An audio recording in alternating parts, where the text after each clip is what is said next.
et bienvenue dans Wedding Divan, le podcast dédié aux pros du mariage. Je suis Magali Zarka, formatrice du Wedding Gang, officiante de cérémonie laïque et ancienne wedding planner avec plus de 100 mariages à mon actif. Si tu es entrepreneur dans le milieu du mariage ou que tu souhaites te lancer, ce podcast est fait pour toi. Comment réussir, comment se démarquer et surtout, comment durer dans le mariage?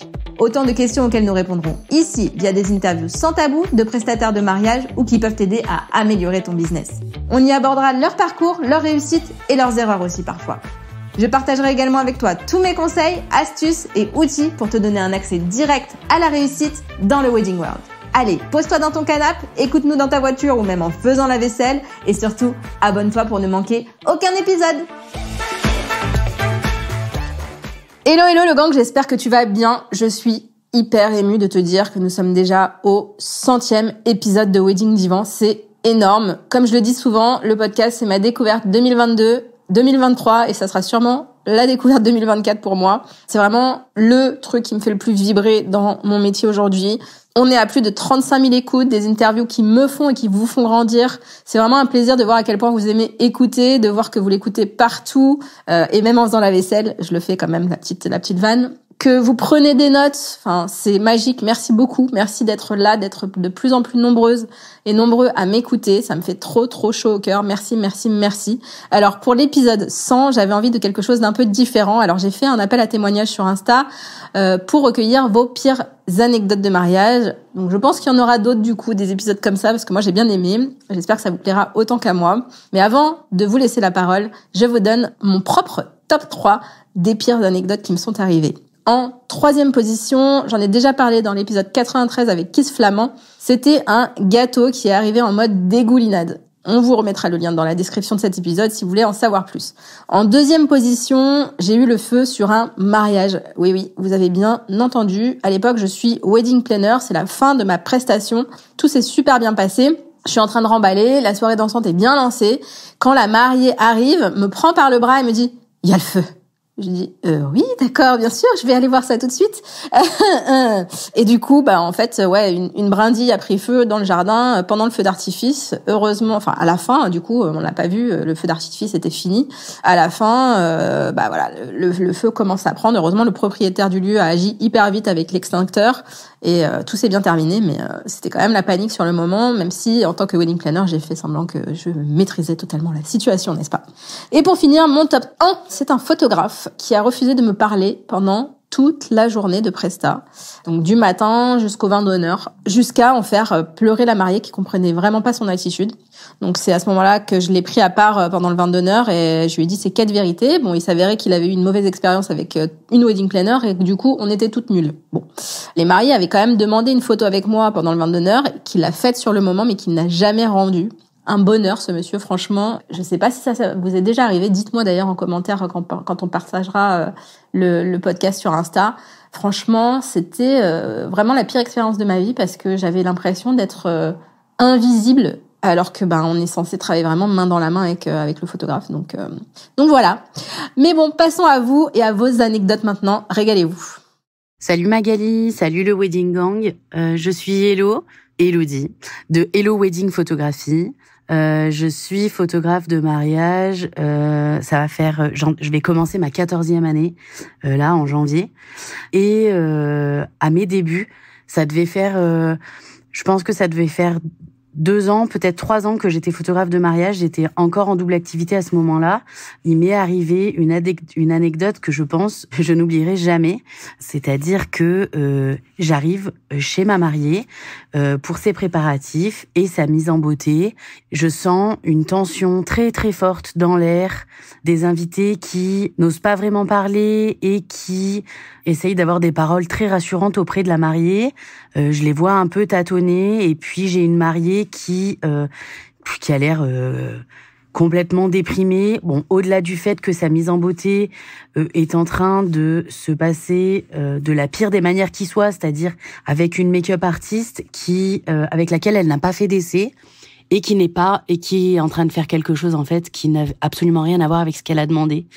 C'est-à-dire que ma mariée souhaitait avoir un maquillage un peu style pin-up et comment te dire que en fait elle ressemble plus à une geisha qu'à une pin-up et que la finalité de son maquillage, elle va même finir par se démaquiller complètement et se remaquiller. Voilà, ce qui n'a pas aidé à descendre un peu en pression. Quoi qu'il en soit, pour revenir à la situation initiale, donc j'arrive sur ce site de préparatifs où il y a clairement une tension, mais qui est palpable. Et les témoins et demoiselles d'honneur que je connais, puisque j'ai été amenée à faire déjà des événements avec elles, notamment le mariage d'une des demoiselles d'honneur, m'expliquent que la veille, à l'installation de la salle, il y a eu un conflit entre les deux familles que je ne te détaillerai pas plus ici, mais en tout cas, il y a eu un conflit et le marié a jugé que c'était un réel manque de respect pour lui et pour sa famille et a quitté les lieux du mariage. Et du coup, il n'a pas donné signe de vie de toute la nuit ni de toute la matinée, ce qui explique qu'on ait des invités qui savent pas trop comment agir et une mariée, pour parler vulgairement, qui est un peu au bout de sa vie, quoi. Et le doute va planer pendant tout le temps des préparatifs. Et puis, sans nouvelles, on décide quand même de se rendre à la mairie. Et arrivé à la mairie, les invités sont là, les invités des deux familles sont là, mais le marié n'est pas là. Le marié n'est pas là, il répond pas au téléphone ni à sa future femme, ni quand c'est sa famille qui l'appelle. Donc on n'a absolument aucune idée de s'il va venir ou pas. Et puis l'heure de cérémonie arrive, elle est même dépassée, et puis le marié va arriver, en retard de plusieurs minutes, mais il va arriver. Et il arrive avec un faciès un peu colérique, tu vois, enfin en tout cas le faciès de quelqu'un qui a pas vraiment bien dormi et qui a un message à faire passer. Donc là on est passé de ouf, soulagé, il est là, à mince. Tout le monde change un peu d'interrogation, tu vois, ça devient est-ce qu'il va dire oui? En tout cas, les gens qui étaient là pendant la dispute le soir et ceux qui sont au courant comme moi sont amenés à se dire mince, si ça se trouve, il attend le dernier moment et il va dire non, quoi. Bref, la cérémonie s'est bien passée, même si la tension a été palpable jusqu'au bout. Il a dit oui. La journée, finalement, s'est très bien passée aussi contre toute attente. C'est même un couple que j'ai été amenée à revoir par la suite dans le cadre de leur séance grossesse et naissance. Mais ça, je pense que ça restera une des situations pour moi les plus anxiogènes que j'ai vécues en situation de mariage.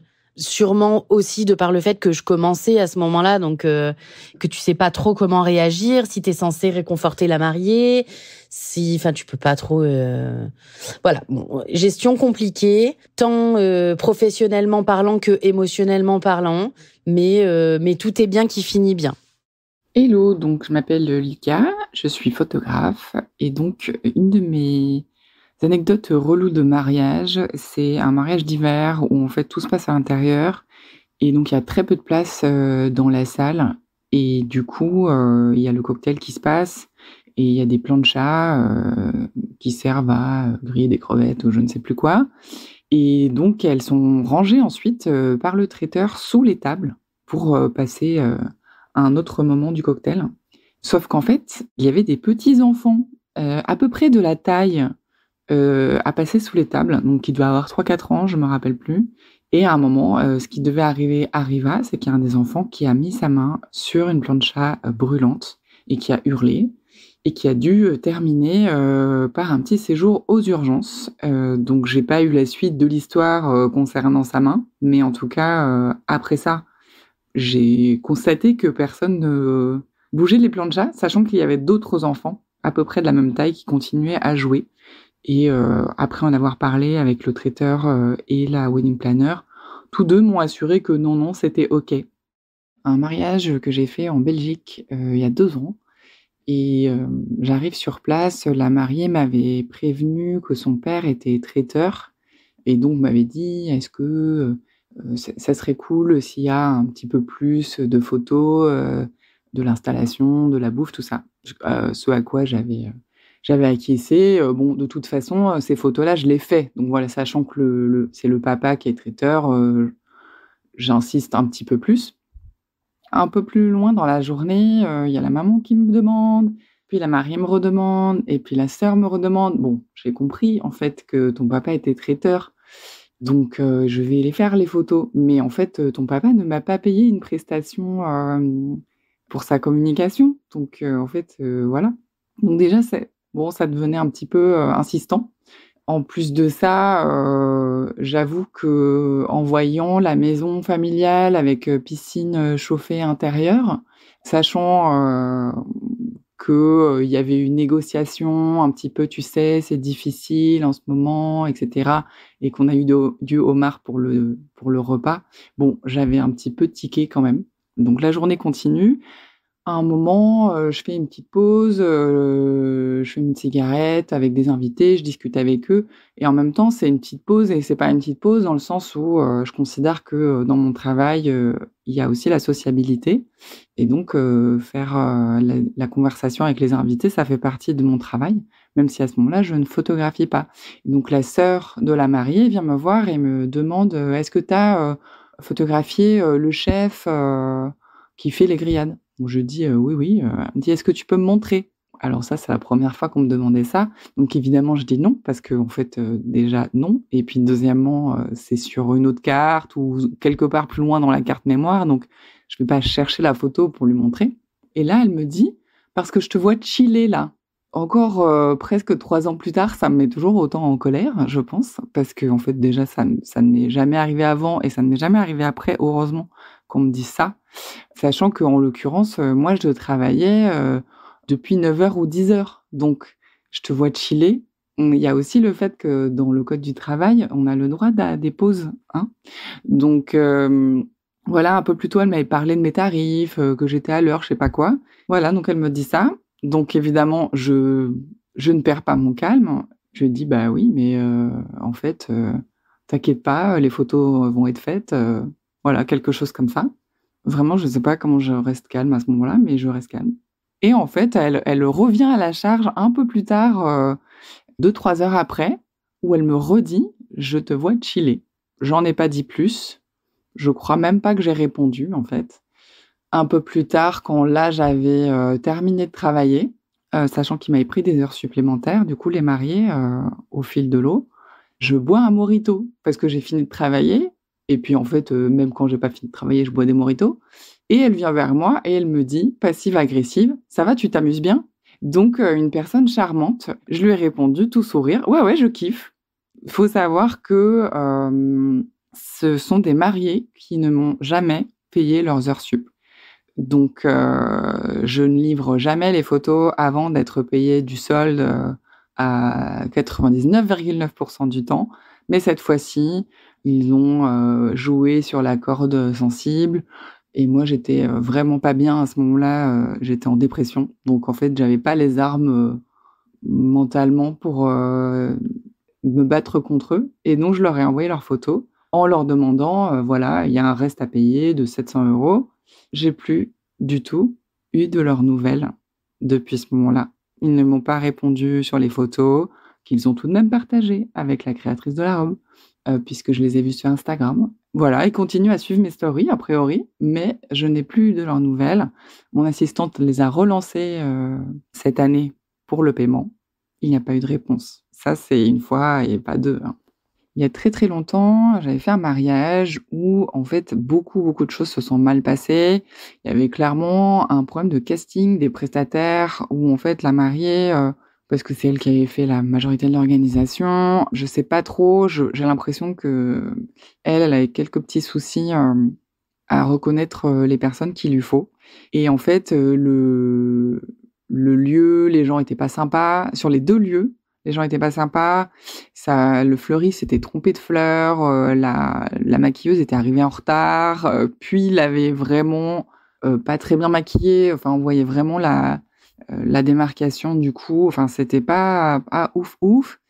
Mais bref, la journée se passe, ils passent quand même «un bon moment» entre guillemets, il me semble. Au cocktail, on essaie de faire des photos de couple. La mère, de la mariée vient au bout de 2 minutes en nous disant que les gens les attendent. Enfin, un petit peu chiant, mais bon, voilà. Et en fait, bref, la journée se passe, je livre les photos, j'ai pas de nouvelles. 1 an plus tard, la mariée m'envoie un message, en gros pour me dire qu'ils ont été déçus des photos et Voilà, et donc je lui dis, moi je le prends très, très mal au sens, je me sens pas bien, je lui dis, je lui propose qu'on se voit et qu'on en parle, qu'elle me dise, exactement ce qui l'a déçue, que je comprenne en fait, de quoi il s'agit. Et en fait, on se voit dans un café, on regarde ensemble les photos. Elle me fait des remarques sur des photos un petit peu, d'ambiance, un peu artistique, en me disant: «Mais ça, par exemple, je vois pas trop à quoi ça sert». Bon, clairement, c'était pas ma cliente, hein, voilà. Et en plus de ça, elle me dit, surtout, qu'elle n'a pas de bons souvenirs de son mariage. Parce que ses beaux-parents, en fait, sont des pervers narcissiques qui ont volé, du champagne à son mariage, et en fait, ils sont sur les photos et du coup, ça lui rappelle ça. Mais en fait, ce que je finis par réaliser en parlant avec elle, c'est que ce qu'elle me dit n'a aucun rapport avec mes photos et qu'en fait, elle, pensait que mes photos allaient rendre son mariage, joyeux, qu'elle pourrait s'en souvenir avec joie, alors que non, en fait, mes photos, elles font leur job de photo, c'est-à-dire qu'elles immortalisent ce qui s'est passé. Et du coup, j'ai compris que j'avais pas à le prendre pour moi parce qu'en fait, malheureusement, elle n'a pas de bons souvenirs de son mariage, donc je ne peux pas créer de bons souvenirs de son mariage. Hello, je vais te raconter ma pire anecdote de mariage. C'était un couple, elle, je l'avais vu en visio, elle était adorable, et lui, je l'avais pas vu, et le jour J, en fait, je me rends compte vraiment que le gars ne parle vraiment mais que de cul, hyper vulgaire, vraiment salace toute la journée, absolument toute la journée. C'était super dur du coup à vivre. Dans un souci d'anonymat, nous allons donc les appeler Julie et Arthur. À leur cérémonie laïque, les copains d'Arthur lui disent: tu te souviens le premier truc que tu nous as dit sur Julie après ton premier encart? Bah non, je m'en rappelle plus. Mais c'est que t'avais trop envie de la défoncer. Donc ça, c'était en cérémonie laïque, bien sûr, devant les parents, les grands-parents, devant toute la famille.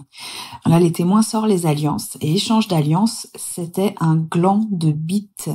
Oui, oui, tu as bien entendu. Une bague surmontée d'un gland de bite, un gros gland de bite rose. Voilà la bague de la mariée. Voilà, des petites choses rigolotes qui, une à une, ça va, mais tout accumulé sur la journée, c'était chaud, quoi. Arrivé le cocktail, voilà, il commence à boire un petit peu et tout ça. Elle fait, donc Julie, la mariée, fait une photo avec son grand-père. Elle dit: «Hé, papy, arrête de mater mes nichons!» Waouh! Et après, ils commencent à danser tous les deux. Donc Julie et Arthur se mettent à danser. Et là, il la retourne et il simule une levrette devant tous les invités pendant le cocktail. Après, on passe aux photos de groupe, et là, il arrêtait pas de dire Jackie et Michel, Jackie et Michel. C'était pas Wistiti, Cheese, voilà, c'était Jackie et Michel pour lui. Et donc tous, ils se mettaient la main comme ça devant la bite, devant le sexe, tous, devant la main devant le sexe de son voisin pour les photos de groupe. Et puis ça commence à un petit peu me saouler, c'est quand il me dit monte tes nichons, la photographe. Là, je pense que mes sourcils sont montés plus haut que le ciel. Je l'ai regardé avec des gros yeux. Je secoue la tête en me disant non, en fait, oh, mais t'es pas drôle, ah, elle est pas marrante, la photographe. Et donc toutes les femmes qui venaient pour faire les photos de groupe, monte tes nichons, monte tes nichons. Je n'en pouvais plus. Après, ses copains, j'entends, ils lui disent comment tu l'as trouvée, du coup, ta femme, quand vous êtes retrouvés à la mairie? Oh, j'ai trop bandé quand je l'ai vue. Que du cul. Et le soir, on passe au discours de la maman de la mariée. Il fait Arthur, depuis que tu es rentré dans la vie de Julie. Ouais, depuis que tu es rentré dedans.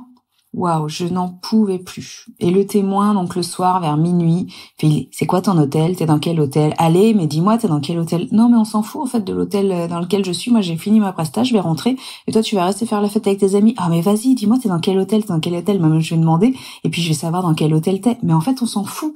Je n'en pouvais plus. La pire journée de ma life. Dans les pires anecdotes, j'ai aussi un mariage où il y avait encore le moment de la jarretière. Et donc, ils avaient décidé de faire la jarretière pour la jeune mariée, mais aussi pour le jeune marié. Résultat, tout le monde était bien bourré. C'est la maman du marié qui a gagné le fait d'enlever le caleçon de son fils avec les dents. Grand moment de gênance.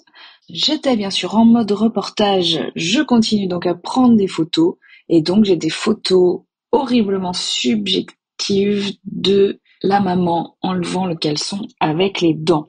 Heureusement, toutefois, son fils avait mis un petit slip sous son caleçon parce qu'il avait anticipé la chose. Voilà, mais ces photos sont très très gênantes. Un mariage en 2022 où tout s'est super bien passé, je me suis super bien entendue avec les mariés, je me suis super bien entendue avec les témoins, et il y avait un témoin super sympa, un garçon adorable, aux petits soins toute la journée avec moi. Est-ce que je peux t'amener quelque chose? Est-ce que tu veux boire quelque chose? Alors là, je te préviens, dans 10 minutes, il y a telle animation, et dans 5 minutes, il y a telle autre animation, etc. Un gars adorable, on a beaucoup accroché. Et le lendemain, donc j'ai eu la chance... Voilà, le dimanche, étant rentrée chez moi, d'avoir un message sur Instagram avec une photo de sa bite. Et voilà une petite dick pic gratos parce qu'on est sympathique et qu'on s'entend bien le jour du mariage. Voilà, merci beaucoup à tous vos témoins.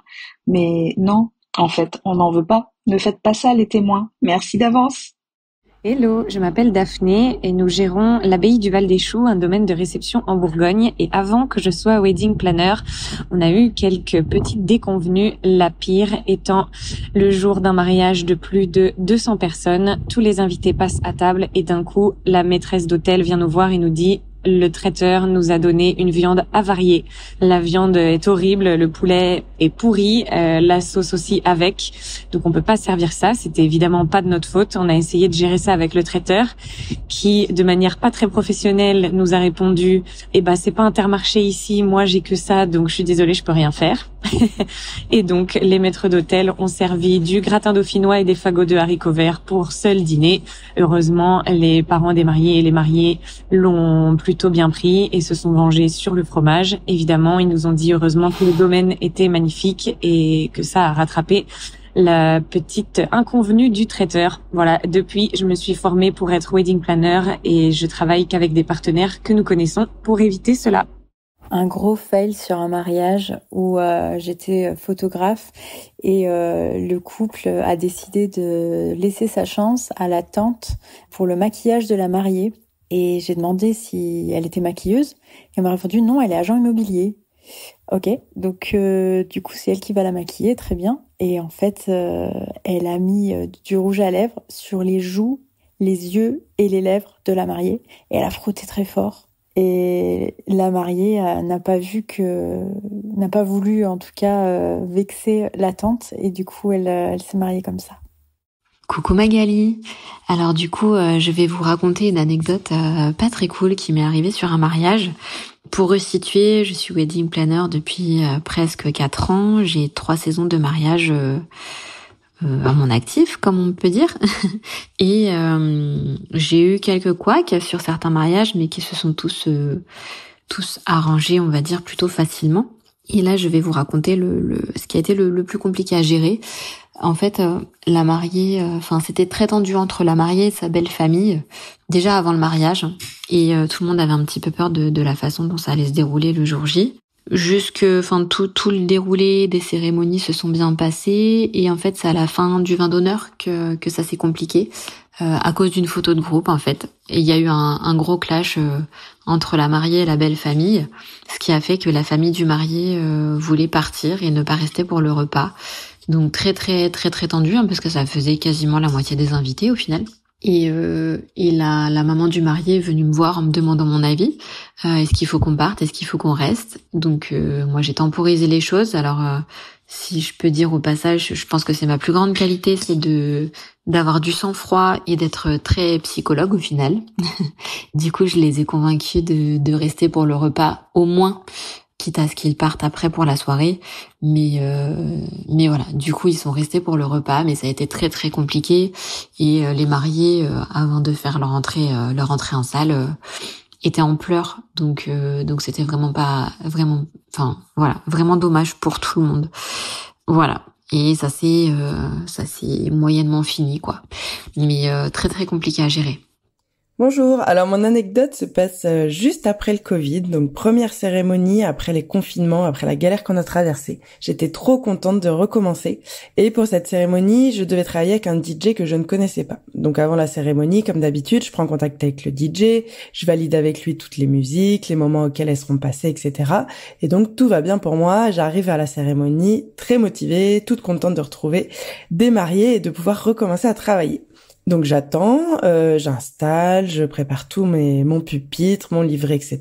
Je m'entraîne et toujours pas de DJ à l'horizon. Donc je m'inquiète un peu, mais je me dis que c'est pas grave, il va arriver. Là, mes mariés commencent à arriver avec leurs invités et je me rends compte que le DJ, en fait, est aussi photographe du mariage. Donc déjà, bon, combo assez intéressant. Mais passons, je vais voir donc le DJ photographe et je lui demande si on peut faire une petite mini répétition, revérifier les musiques et voir si tout marche bien avec le micro, etc. Ce à quoi il me répond, oui, pas de souci, donne-moi les musiques et on va aller faire le filage. Je dis, comment ça, donne-moi les musiques?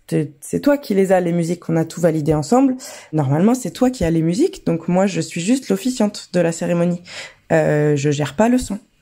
Et là, il se transforme, il me dit de façon hyper agressive, mais j'ai absolument pas à gérer les musiques de la cérémonie, je ne suis pas officiante de cérémonie, c'est pas mon travail, moi j'ai juste posé l'enceinte, et c'est toi qui fais les musiques, c'est toi qui fais toute la cérémonie.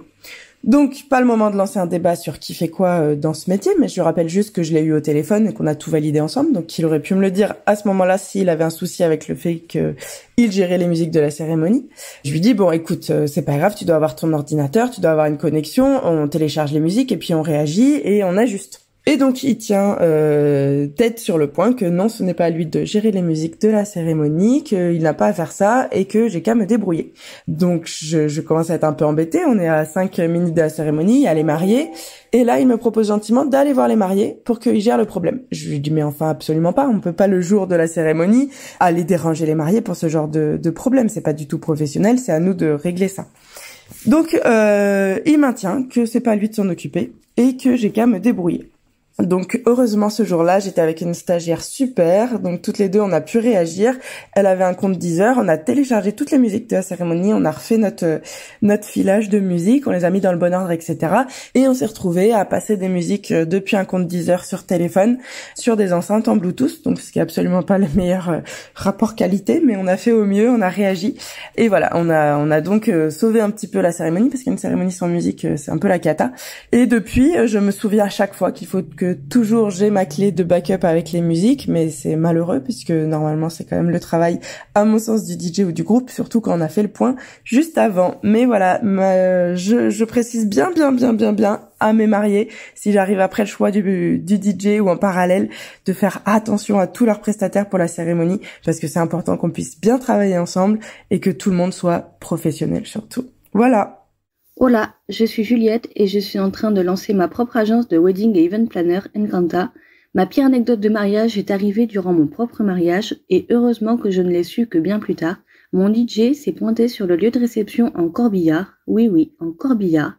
Nous l'avons appris que 3 mois après quand notre photographe nous a demandé si nous étions au courant pour le véhicule et nous a montré une photo. Flashback, j'étais en train de finir de me préparer avec ma mère et notre photographe quand Monsieur DJ est arrivé. Mon père nous attendait dehors et a vu le fameux corbillard. Il lui a urgemment demandé d'aller cacher ça à l'arrière avec le camion traiteur avant que je sorte et ne tombe nez à nez dessus. Malgré le matos à décharger, il a vite compris que ça n'allait pas le faire s'il ne se bougeait pas. Mon père ne nous en a parlé qu'une fois qu'on l'a su après par le photographe. Et heureusement, le corbillard n'a pas servi et le mariage a été une réussite. Bonjour Magali, merci beaucoup pour l'opportunité. Alors je suis Céline de Billets Doux. C'est une agence de wedding planner à Caen que j'ai créée il y a 2 ans. Et du coup, pour ma pire anecdote, alors je sais pas si c'est la pire, mais c'est sûrement la plus drôle, je pense. Lors d'un de mes mariages, il y avait un chat sur le domaine, le chat des propriétaires du domaine. Et ce chat s'infiltre dans toutes les salles, chambre, cuisine, et en fait dès qu'il s'infiltre à l'intérieur, il fait ses besoins partout. Donc nappe, sol, déco, et comme c'était l'été forcément, les portes étaient ouvertes tout le temps puisqu'il faisait chaud. Et donc j'ai passé la soirée à vérifier et courir après ce chat pour être sûre qu'il ne salisse rien ou ne fasse renverser personne qui aurait pu glisser. Et donc voilà, ça a été la petite aventure de ma soirée de mariage. Merci beaucoup. Hello Magali, tout d'abord merci beaucoup de nous avoir proposé de participer à cet épisode, ça me fait super plaisir de pouvoir raconter ma petite anecdote. Pour les présentations rapides, donc je m'appelle Aude et je suis une jeune ex-wedding planner puisque j'ai tout juste arrêté ce métier après 2 ans d'étant organisatrice de mariage. Et l'anecdote que j'avais envie de vous partager, c'était quelque chose qui s'est passé pendant le dernier mariage que j'ai fait. Donc c'était au mois de juin, c'était un mariage franco-maghrébin, donc 200 personnes, super ambiance, superbe, féerique. Bref, c'était vraiment l'éclat, c'était un super mariage. Mais le problème, c'est que le jour J, je me suis retrouvée face à une équipe de prestataires qui n'en faisaient qu'à leur tête, alors qu'on avait bien tout verrouillé quelques jours avant, et ils étaient tous d'accord avec le programme, le planning, il n'y avait pas de souci, donc on s'est dit ça va aller comme sur des roulettes. Et le jour J, au moment de respecter les horaires, et au final, c'était pas du tout ça. De mémoire, il me semble, le repas devait commencer à 20h, donc il devait y avoir un petit peu l'entrée des mariés avant, et ensuite le repas devait commencer parce que la mariée avait plusieurs changements de tenue à faire. Le traiteur nous avait bien dit oui, c'est possible, il n'y a pas de souci, il n'y a pas de problème, pour qu'au final ils nous disent ah mais oui, mais nous, en fait, c'est plus sur le coup des 21h parce que 20h, c'est trop tôt, on n'aura pas le temps de le faire. Donc là, c'est vrai que là, un peu la première déconvenue, parce que j'étais là, je me suis dit, mais dans ce cas-là, pourquoi pendant 6 mois, en fait, il nous a dit que 20h, en fait, c'était possible si au final, il conseillait de commencer un peu plus tard. Donc au final, 20h arrive, on attend de savoir si c'est bon pour eux pour faire l'entrée. Bon, on n'a toujours rien, il y a les invités qui attendent. Bon, ça va, ils étaient assez compréhensifs, il y avait encore des animations et un peu le vin d'honneur pour continuer, mais en fait, on attendait toujours la validation du traiteur. Et là, il revient pour nous dire oui, mais non, mais ce sera pas possible, etc. Ça va commencer un peu plus tard. Donc là, panique totale. Je vois un peu le DJ en catastrophe. Je lui dis, mais en fait, est-ce qu'on peut pas faire quelque chose? Parce que là, les invités vont quand même s'impatienter. On a réussi à trouver quelque chose, une petite activité à faire. Mais c'est vrai que la mariée, elle est venue me voir et elle m'a dit, mais en fait, qu'est-ce qui se passe? Normalement, le planning, il est pas respecté, donc un peu panique de mon côté aussi. Et je lui ai expliqué en fait j'ai pas eu le choix. Je lui ai expliqué rapidement ce qui s'est passé. Le fait qu'au final, en fait, le traiteur a pas du tout respecté ce qu'il nous a dit de base et qu'il a passé en fait des semaines à nous dire, mais si on lui a demandé à chaque fois, il lui disait, est-ce que si on fait comme ça, c'est bon? À chaque fois, il était là à nous dire, oui, c'est bon, il y a pas de souci, on pourra tenir les clous. Alors qu'au final, il aurait dû nous le dire dès le départ qu'il pouvait pas tenir les clous, que ce serait trop tôt pour lui. Et donc, on aurait pensé à une configuration différente. Donc au final, on avait prévu de finir le repas à 23h30 parce que il y avait pas mal de repas et puis ensuite on avait prévu un feu d'artifice, il fallait qu'on le fasse avant minuit de mémoire. On a dû le repas s'est fini sur les coups d'1h du matin par rapport au retard que le traiteur a pris. En fait, le traiteur, on s'est rendu compte après parce que j'en ai rediscuté après avec les mariés que le traiteur en fait était parti selon son plan à lui et qu'en fait, il avait pas du tout pris en compte les envies des mariés, leur planning, etc. Donc voilà, après la soirée s'est quand même super bien passée, les invités étaient vraiment contents, les mariés aussi étaient vraiment contents à part ce petit point noir là. Donc au final ça aurait pu être pire. On a quand même réussi à trouver des petites actions pour que les invités s'emmerdent pas tout simplement. Mais ça a quand même été un gros générateur de stress. C'est vrai que là, ça semblait un petit peu pas trop méchant, mais c'est vrai que je pense que quand on est sur place et qu'on se rend compte qu'on est face à un prestataire, surtout quand on arrive assez tard dans l'organisation de mariage et que les prestataires sont déjà choisis et qu'on se rend compte en fait qu'on est face à des prestataires qui en fait en font à leur tête et qui ne communiquent pas du tout sur ce genre de choses avec les mariés, ça peut vite partir en cacahuète, on va dire. Et voilà le gang, j'espère que cet épisode t'aura plu autant qu'à moi. Si c'est le cas, mets 5 étoiles et un commentaire sur Apple Podcast ou 5 étoiles sur Spotify. C'est ce qui m'aide le plus à faire connaître Wedding Divan. Et puis tu peux aussi partager cet épisode en me taguant sur mon compte, le Wedding Gang sur Instagram. Un immense merci à toi et à très vite pour le prochain épisode de Wedding Divan.